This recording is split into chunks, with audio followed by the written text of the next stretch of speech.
This is Steve Copeland from the Couch Conversation. Steve Copeland from the Couch Conversation. Steve Copeland from the Couch Conversation. Steve Copeland from the Couch Conversation show. I don't think I put a topic up there. At all. I'm using my other phone to live stream, say YouTube. So that YouTube. So I'm messing with this again. I had downloaded the live stream, the Restream app, and it's supposed to connect you with like about 30 other social sites. So that's what I'm trying to see. I'm trying to see how this thing works.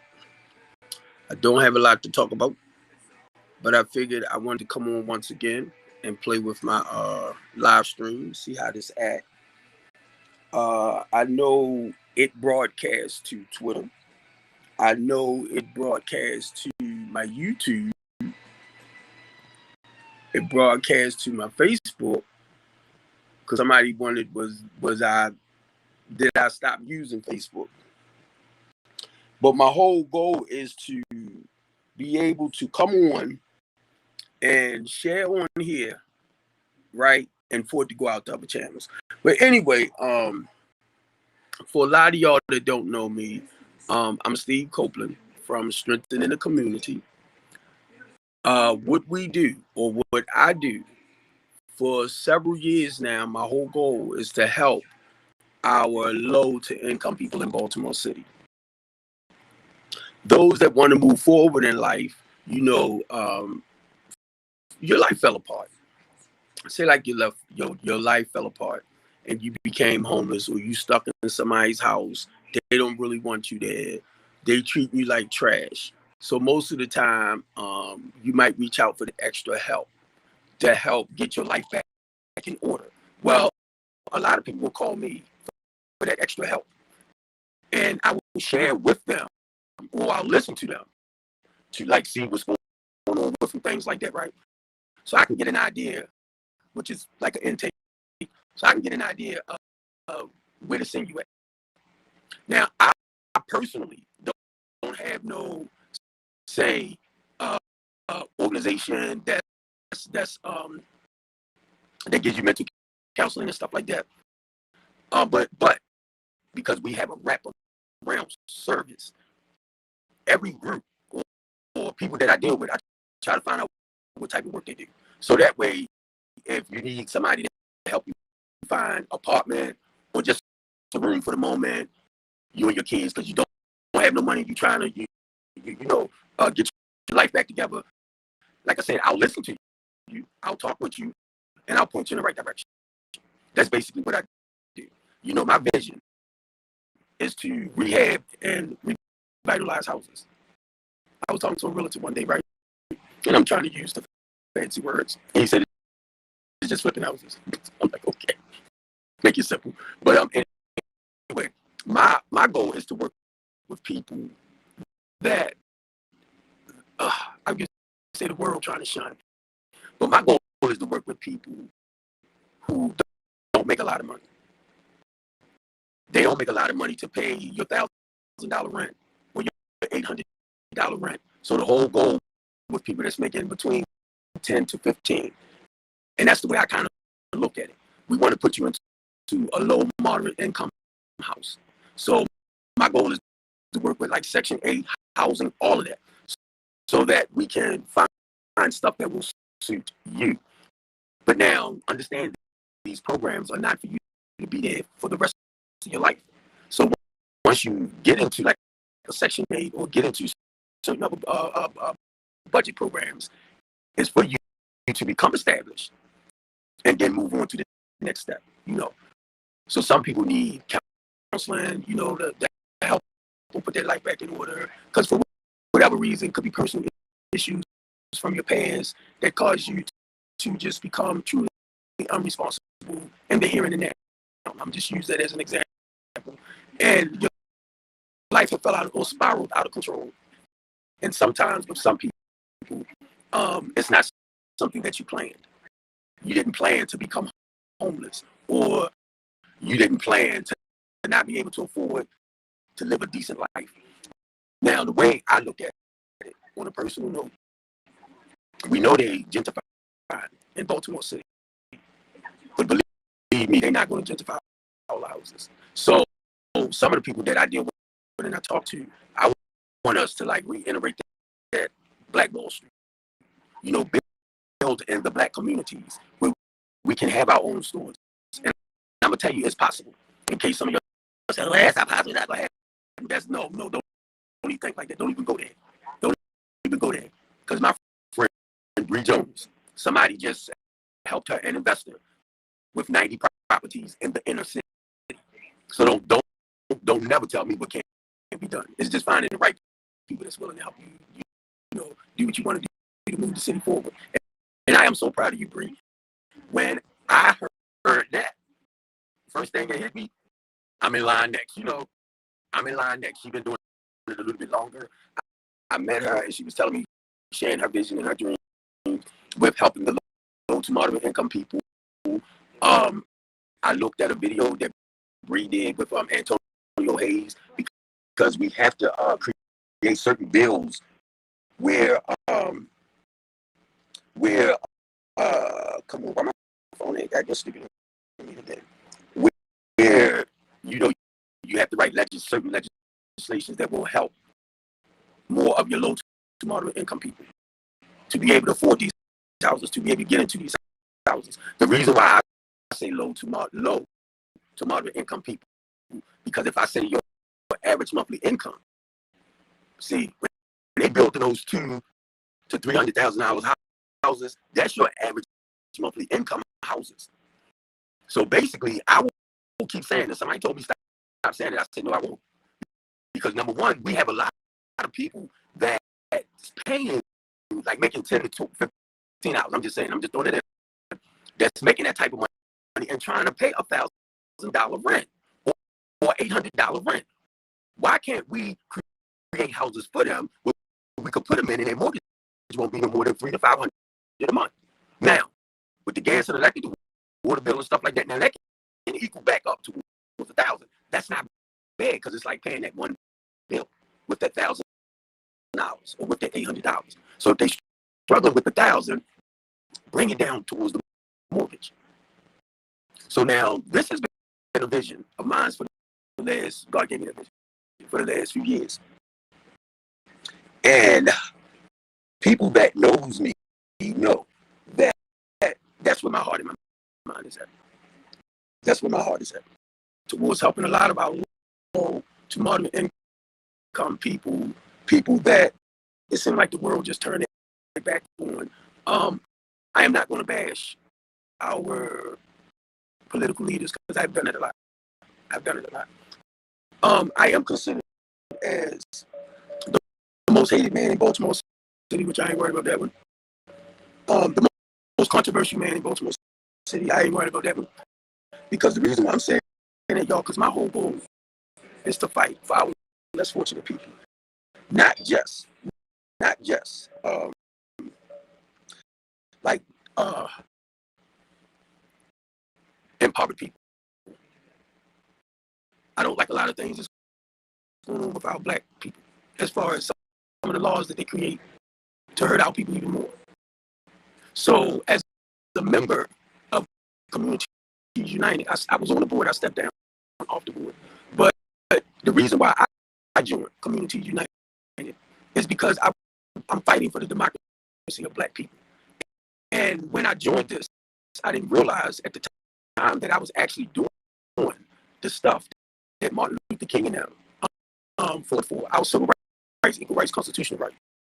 So this is what this was about. You know, I helped get the $15 minimum wage passed. If you make $25, $30, it don't refer to you, okay?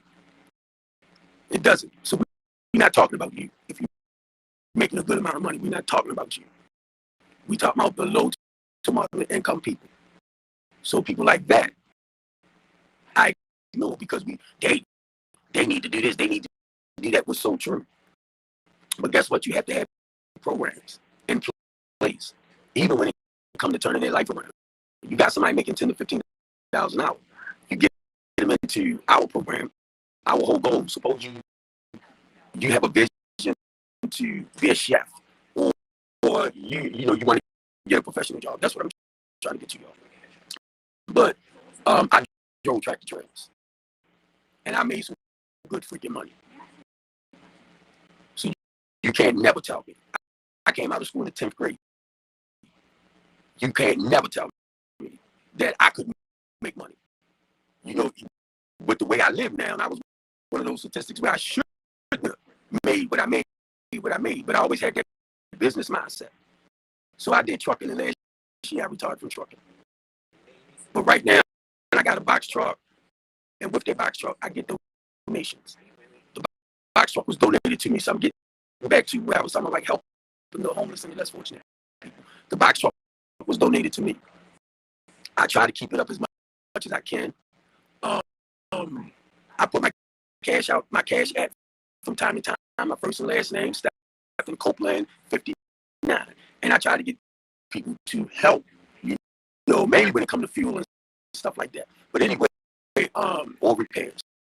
Because my goal, which I haven't skipped a beat, is to go get product, give it back to our local or our homeless people. Whatever, we can get, and most of them carrying bags, and, they carry a little something with clothes in it. So I would get sandwiches, I would get juice, I would get whatever the little lunch packages, right? And I would give it back to our homeless and less fortunate. Fulton, Pennsylvania is one area. Let me go back again. Fulton in North is one area where I'll drop food at for them. Pennsylvania and Cumberland, I will drop food right there. I will go down to Upton's, and I would drop food right there. I didn't know at one point most of them people that be outside like that. Some of your hustlers mixed in here too, but I didn't know that most of the people that's out on the corners was homeless like that. People start telling me things, about. So anyway, that's the vision.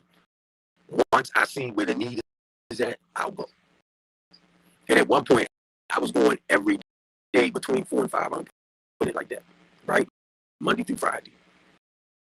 Fulton and North, Pennsylvania, Cumberland, Upton's, and then I would come east. And that was my ritual. During the virus too, for a while I stayed in the house. And it's like the spirit hit me and said, go do. I was doing the couch conversation. Y'all know me, I do the couch conversation. So people were like, well, when you getting off the couch? When you getting off the couch? My family off the couch. I'm family off the couch. But no matter what, whether I was on the couch or not, I know how to make phone calls. So I'm real good with connecting people. So in all that I'm saying, y'all, I'm just basically sharing part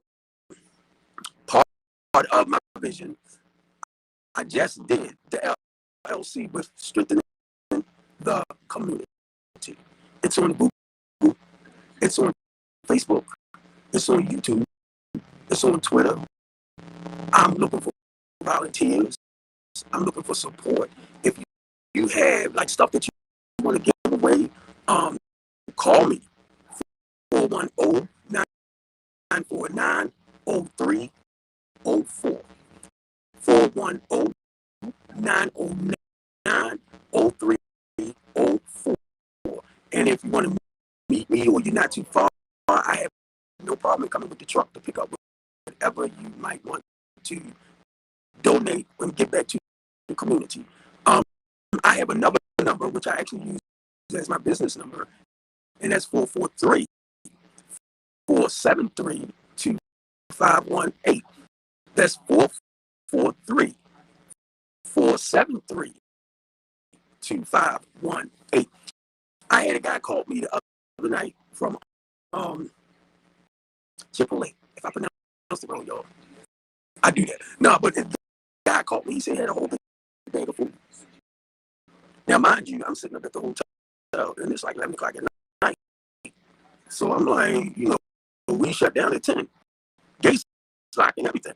So, and he was up in Elkridge, I think, somewhere like that, right? And I would have loved to have gotten that food and gave it back out, but that was 11 o'clock at night. He said, "Is this the homeless shelter?" Now, actually, we do homeless shelter work as far as helping people to get into the shelter or certain hotels that we're partnered with now. We can help you get a room and stuff like that, just to get you off the streets. So you call, when you call, you calling a business that does work with shelters and stuff. I'm not a shelter, but I'll make sure if you call, the guy you in the right direction. If you call at 11, 12 o'clock at night, you be out of luck. And that's something else we're going to work on too. I hope my buddy looking at it right. A lot of y'all that don't know or might know, we had a trailer under the bridge. And I turned that trailer, took the bed and everything out. I turned it into an office space. And I'm saying this because HUD or housing, you're very welcome to come out and do applications with our people, with the homeless and less fortunate. My goal is to have like a sign-in sheet. So you come out and you talk with about 5 clients, and that's your goal, to go help them. I would love for you to write your name, your number, your clients, and that way I'll know if I talk with you and you say, well, give me 3 months, that way we can stay in touch. Say 3 months, I should have them in a place, then I can stay in touch with you and make sure that you're actually doing what you said you was going to do. That's my goal. That's my goal with that trailer. But now we had to move the trailer. So my friend has 2 mobile trailers now, mobile homes. And actually one of them, I want to turn it into an office space. And the reason why I'm saying that, because Christine Flowers and I had a talk. And our goal, since we did a great job with the I-83, our goal is to ride up to a lot of the other encampments. And whoever want the necessary help, we can get as many people the help that they need. I want to say the goal and the vision with being a homeless advocate with the rural care providers is actually to end homelessness. Now, the truth to that, I don't think we will ever end homelessness, but I think we can slow it down by working together and getting as many people off the streets as possible. We got young people out there, from what I'm understanding, that's living in encampments. When I say that, I'm talking about teenagers. So I'm looking forward to us, or the vision that's here, to use that mobile home to go to these encampments. I was going to take the trailer. We was going to park it down near Potee and Patapsco, but it was suggested to us, or me, not to do it because somebody might burn it down. So I don't want nobody to either break in it or burn it down. So I'm looking at the mobile home where we can actually ride up to these encampments and actually bring them food and all that type of stuff too. But ride up to these encampments, and that will be our mobile office, our crisis office for the homeless and less fortunate. And not only that, say like if somebody called me, like a young lady might call, she got about 1 or 2 kids and she needs some place to go. Well, before I send her to whoever program, I like to interview people. I basically like to talk to people, see where they at, why would it happen, stuff like that. So that way I can pass that information on. But I like to have a record. Excuse me, I'm playing with this phone. But I like to have a record of the people that basically I deal with, because our goal is to make sure you get the help that you need. That's our goal. So if you're an alcoholic, you're a drug addict, I'm coming up on 29 years clean now. So I know a lot about recovery. I know a lot about working on yourself. I know all about that. I did step work. So for us who have come through the process of, I'm gonna say maybe Alcoholics Anonymous or NA, but I'm gonna tell you this, because some people kind of criticize certain things. They are spiritual programs.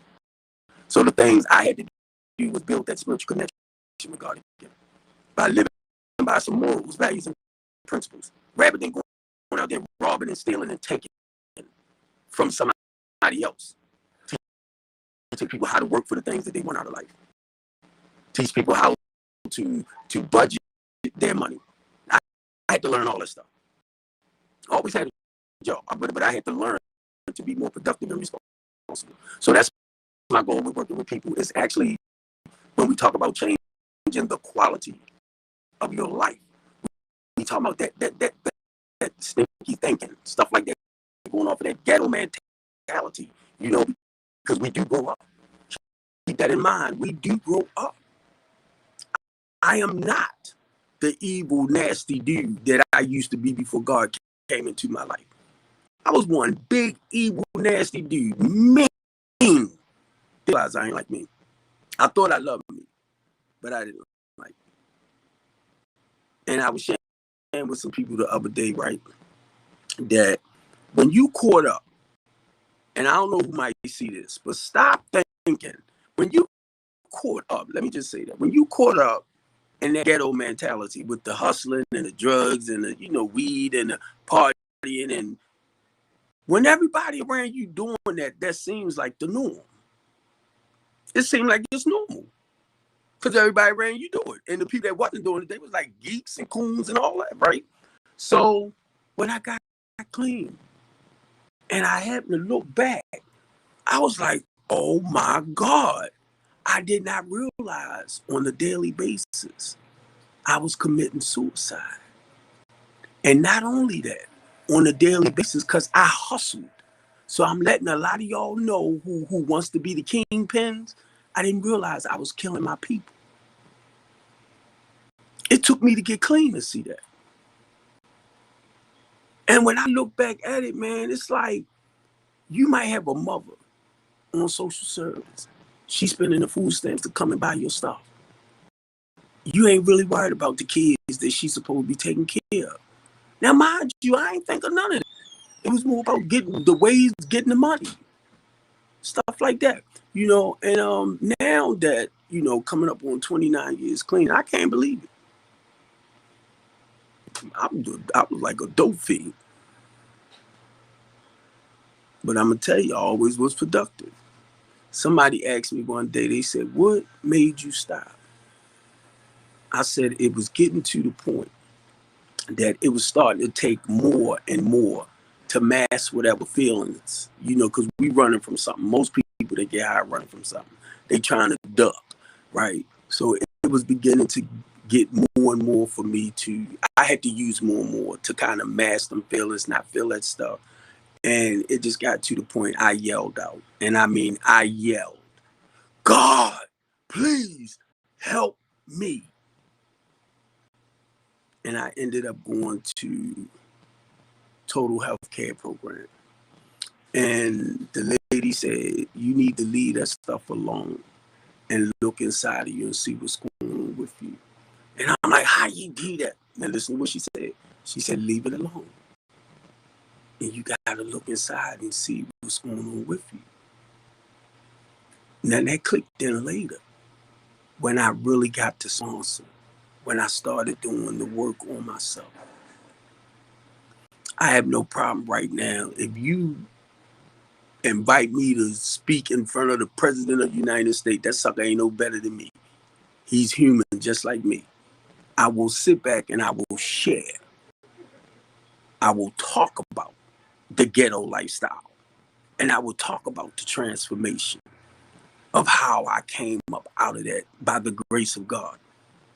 Some people be saying it just took strong willpower, and guess what? They right. But at that time, you don't see that. Because it's like everything I did, I thought I was doing right. I was a very powerful dude, but with a bunch of negative stuff. Now I'm a very powerful man. And I know I put my life on the line just to help others. One day I know I'm going to die. I know it. But what I do I go out and it's like I put my life on the line to help other people that just don't understand. A lot of people hate me because I ended up supporting the Myers in Middle River. A lot of y'all didn't know they were set up. They were set up, but y'all went for the hype. So I was called all kinds of names. What, Sambo, coon, sucker, all that stuff. But guess what? I stood firm. One thing about me, if I get into something, believe me, I'm gonna check it out first. I'm gonna dig in to see what's really going on. Because if it's something that I should not support, I'm not going to support it. But I seen what was going on. And a lot of y'all fell for the hype. And a lot of y'all, from what I learned from somebody, they told me, they said, do you know you are considered as the most hated man in Baltimore City? I said, good. And the reason why I said that, right, because a lot of y'all, if you know my heart, and if you know my mind, I fight for our people. I went out there for the Middle River people, for the Middle River community.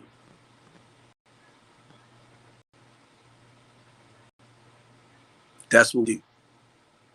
My goal is to come into with Communities United. I'm not by myself. Don't get me wrong. But what we do at Communities United, we come in and we help you to get your community organized. So if we come in and we support you, our goal is to help you do what you need to do to take control back over your community. So when we come in, we try to get to know who's the president of that neighborhood association, stuff like that. Now, check it out. We coming in your community. So a lot of those out there hustling and doing what they're doing are what? Your nieces, your nephews, your grandkids, stuff like that. So a lot of times we can't get you to come out and fight in your community because your family out there is screwing up the community.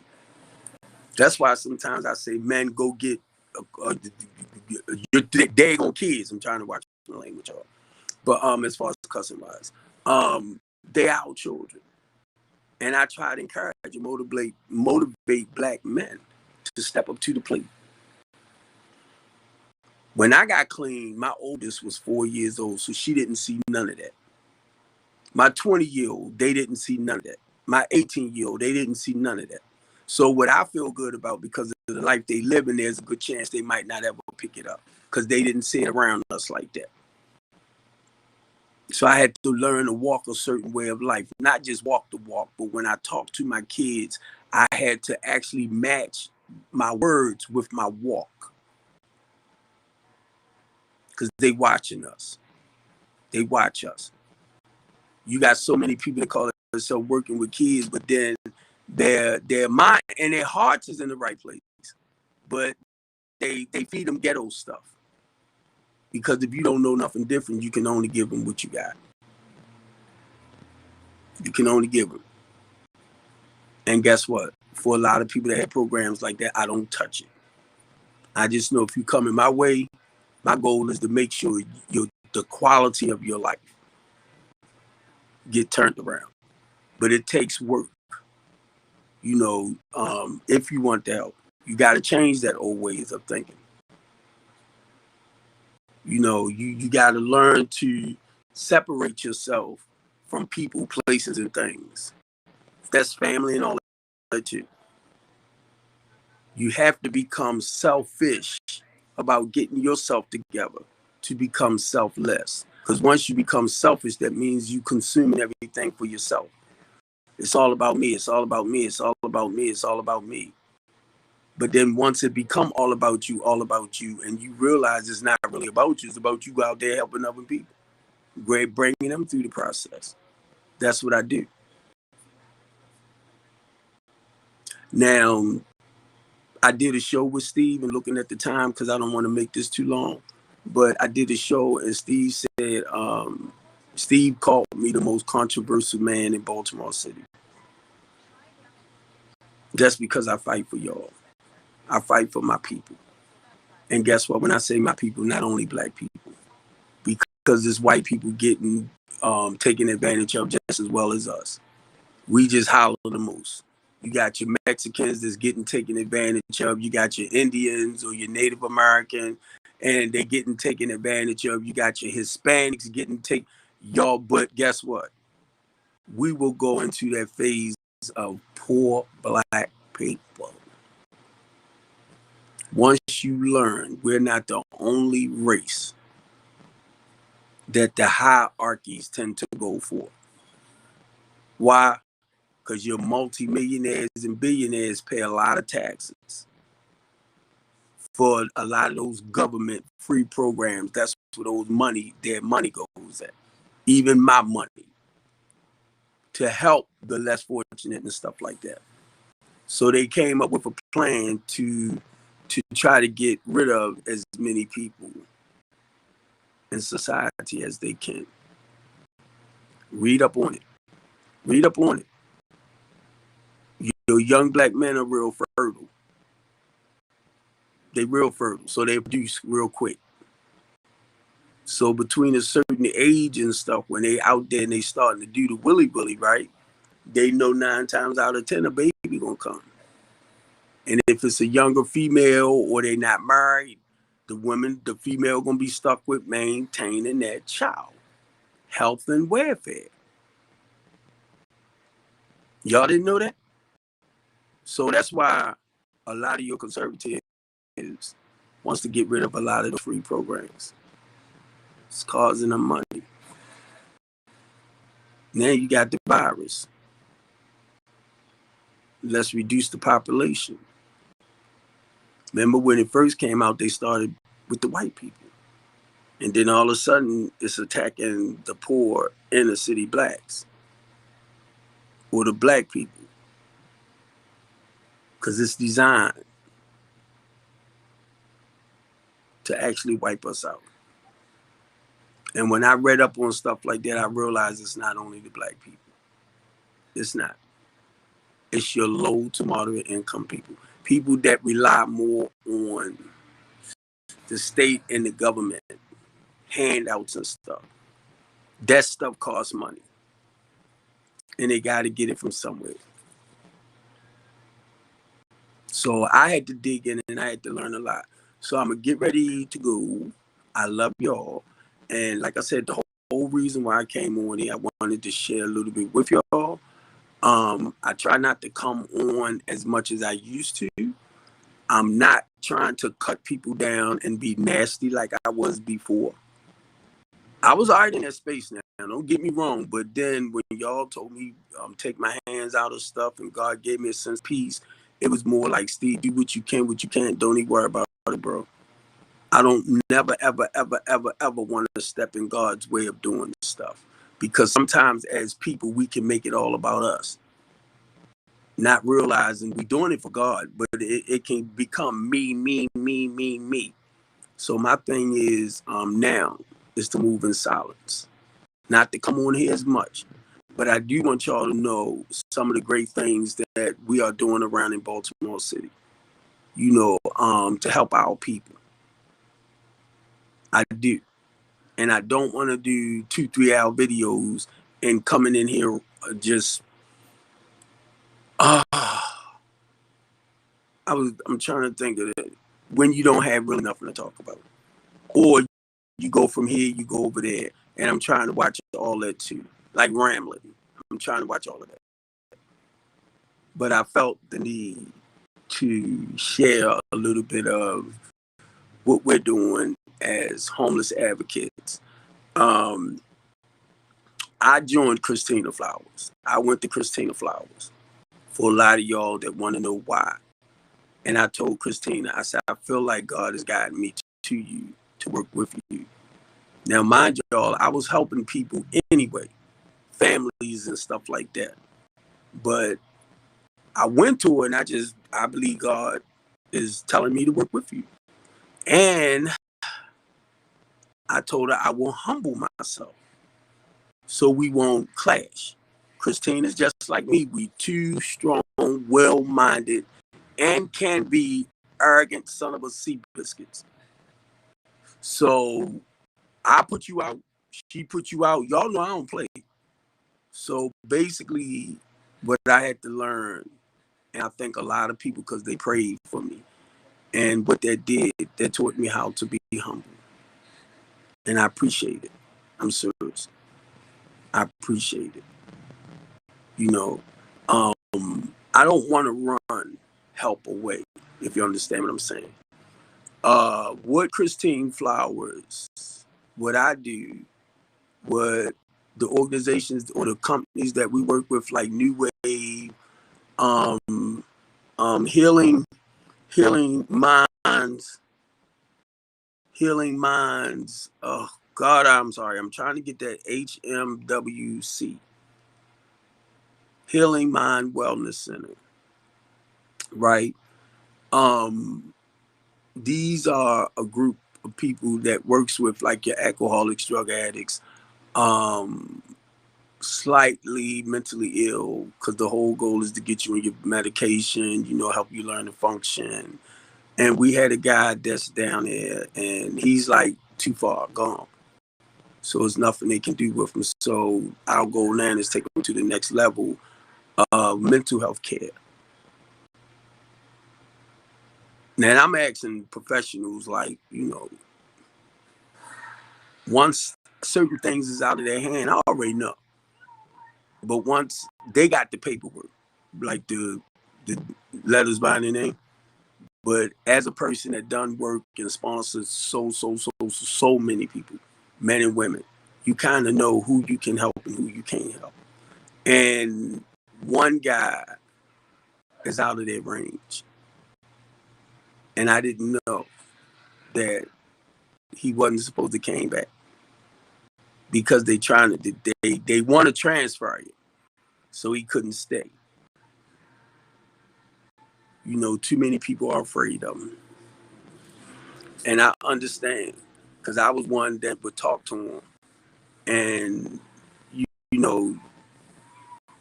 his mind is it's like he's a very, very, very intelligent man. But something happens to certain people that try to figure a lot of stuff out. They tend to snap. And I had to learn, mainly when it came to God, stop trying to figure God out, Steve. You can't figure God out. Whatever he say do, just do it. You ain't got to be like, wow, I can't understand what you want me to do. Stuff like that I learned. Whatever God say do, do. If he send you to go do a task, you can do it. So I love y'all. This is Steve Copeland from Strengthening Community. Now, my goal with the LLC is to continue doing what I do. And that's picking up donations, giving it back to our homeless and less fortunate people. I have connected with a brother that, like, if you move into a house, he help you with furniture. It's a place in Silver Spring that does the same. So when I talked with him, I talked about that. So that way, people who end up moving into a house, we want to make sure that you can get the proper items and furniture, basically, that's what I'm talking about, to put into that. So God has guided a lot of people my way, y'all. That's doing great things. I called Flo. Godfrey and them came out. They inspect this young lady's house, seen what she wanted, and next thing you know, they brought it and set everything up for it. Blew me away. Because I knew they was in existence, but I didn't know to what level. And it's a new program. So no matter how y'all might dislike me, no matter how y'all might want to talk about me, but my thing is, I try to get with people that's trying to really help out people. I do. I learned, y'all, being a homeless advocate, right? Homeless people is in their own little world. It's a whole different world compared to, I guess, sane people. and conservative people, when you sit back and you look, you take that time to look. Some of them is so comfortable with not having anything and with not doing anything. Even though they know they're going to be sleeping out in the cold at night. I watched them down there one day with the music loud. They was doing a little cookout thing, and it was cold, but they was okay. And you know, somebody like me, like you should never be okay with wanting to live like that, where you can't take baths the way you want, where you probably wearing certain clothes that might have bed bugs in them, some type of bugs in them. And some people, rats running around. And some people is okay with that life. They've been let down so much. So if you tell them you're going to do something, they be like, yeah, right, whatever.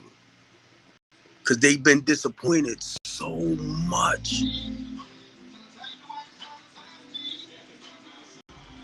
Now, let somebody from homeless services try to tell you stuff like that. They can't, because they ain't out there really dealing with the people to really see and watch what's going on. When it's a job, you come out, you do your job. So you don't allow yourself, you only allow yourself to go but so far. I'm looking at them. And I'm looking at them partying like it's not a care in the world.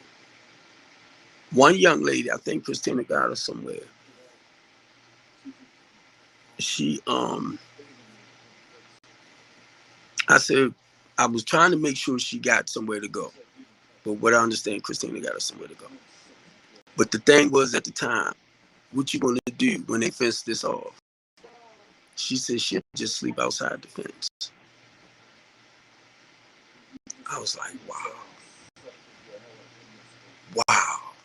And I heard Christina had found her somewhere to go.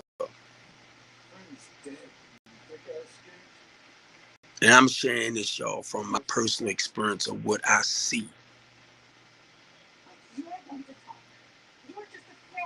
I watch a lot of our people who just gave up in dealing with our leaders and stuff like that because people lied to them so much. This little young lady, I'm hearing about how she went down HUD. She got her voucher and how they talked nasty to this young lady. And my thing is, I'm ready to step up in there. Because Community United, they fight for fair houses and fair wages and stuff like that. So as a member of that, I understand, if I step in because you want to treat people nasty and mean because they don't have much.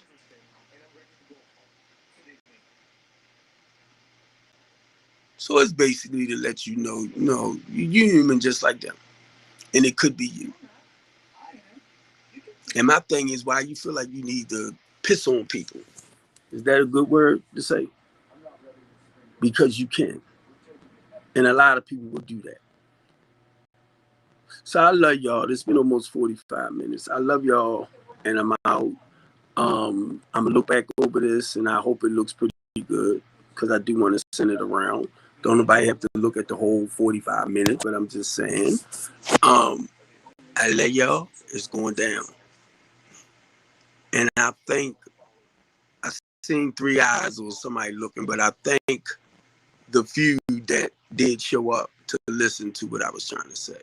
So I love y'all. I'm a homeless advocate. I'm an outreach coordinator, community outreach coordinator, community activist, and community organizer. And last but least, Christina called me a homeless advocate. So I fight to help the homeless people as well now. Love y'all.